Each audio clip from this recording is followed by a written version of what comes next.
Hi guys, so for today's video, papunta nga kami ng Zambales ng time nga na to. Bale mga alas 11 na nga ng gabi to. So yung mga kasama ko nga dito, yung bunsong kapatid nga ni Mitch na si Irene. Ito nga nila ako susunduin sa may gas station nga ng Alabang. Medyo matagal nga akong nagantay sa kanila nga dito. So yun, di ba, Filipino time talaga. Ang usapan kasi namin 11. So yun, nakarating sila nga dito mag quarter to 12 na nga. Alas 12 nga eksakto ng gabi kami umalis nga ng Alabang. Then nakarating kami ng Olongapo po naman, alas 3 nga ng madaling araw kasi meron kaming dinaanan nga dito. So nag-stop over muna kami dito sa may Jollibee. Meron din kasing tinagpo nga dito sila Irene. 6 nga kaming magkakasama na pupunta nga ng Anawangin, Zambales. Puro mga kasamahan nga ni Irene sa trabaho yung mga kasama nga niya. So naka-isang oras din nga kaming pahinga nga dito. Then after nga nun bumiyahe na nga ulit kami. Papunta naman kami ng Pundakit Beach. Kasi doon na rin yung daan nga namin papunta doon sa pupuntahan nga namin. So yun, mga 5:30 nga kami nakarating ng Pundakit. Then bumaba nga kami ni Irene ng sasakyan kasi bibili kami ng itlog para may madala kami dun sa kabilang isla kasi tatawid kami ng dagat para may maidagdag nga kami sa pagkain nga namin. Hindi nga niya muna binili yung itlog kasi daw baka nga daw mabasag. So yun nga, pagkabili nga namin ng itlog, sumilip nga kami dito sa may tabing dagat and sabi nga namin baka dito nga kami tatawid na kasi andito na nga yung mga bangka.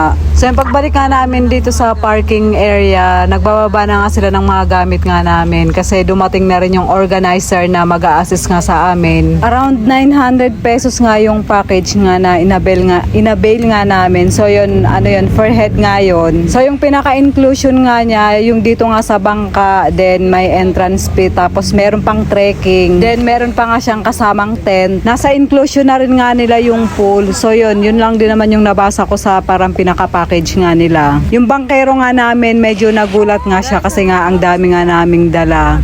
Kaya halos napuno rin kami dito sa bangka. Then kami lang talaga yung sakay nito dahil parang yun lang din talaga yung capacity nga ng bangka. Galing nga dito sa may Pundakit, kalahating oras nga yung ibabiyahe nga patawid nga dun sa pupuntahan nga namin.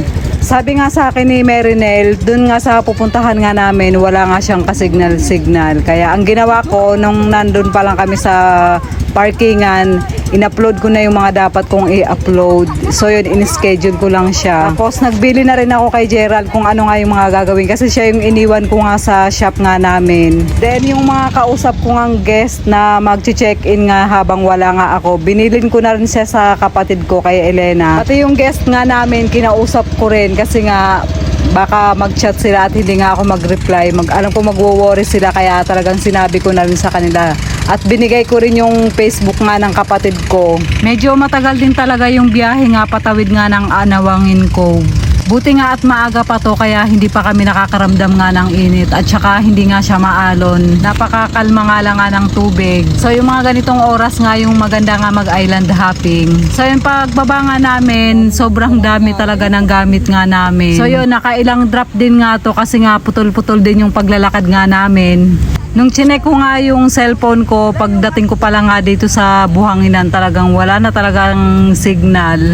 Dito nga pala kami nag-book sa Destinary Beach Resort and Campsite. So dito nga guys, walang mga nakatirang residente nga dito, as in talaga yung mga nag-book lang yung mga nandito. At saka yung mga nagtatrabaho, kaya siguro walang signal dito kasi nga walang residente. Finally nga at nakarating na kami sa pagtatayuan nga ng tent namin at yung mga gamit namin natahimik na rin sila sa kakabuhat at kakalapag. So yun nga yung una nga namin ginawa, tinayo na nga namin yung mga tent nga namin. Bali 4 na tent nga kami. Sila bunso kasi meron nga silang dala din. 3 naman yung pinahiram nga sa amin ng resort nga na to. So yun, natutuwa nga ako kasi nga first time kong magtayo nga ng tent. Akala ko nga dati mahirap nga i-assemble nga yung pagtatayo nga ng tent. So yun, madali lang din pala. Before kasi nung nag Mount Ulap nga kami, akala ko nga makakapagtayo na ako nung time nga na yun. Kaya lang nung pagdating nga namin ng campsite, nakatayo na nga yung mga tent. So yun, wala lang, naalala ko lang siya.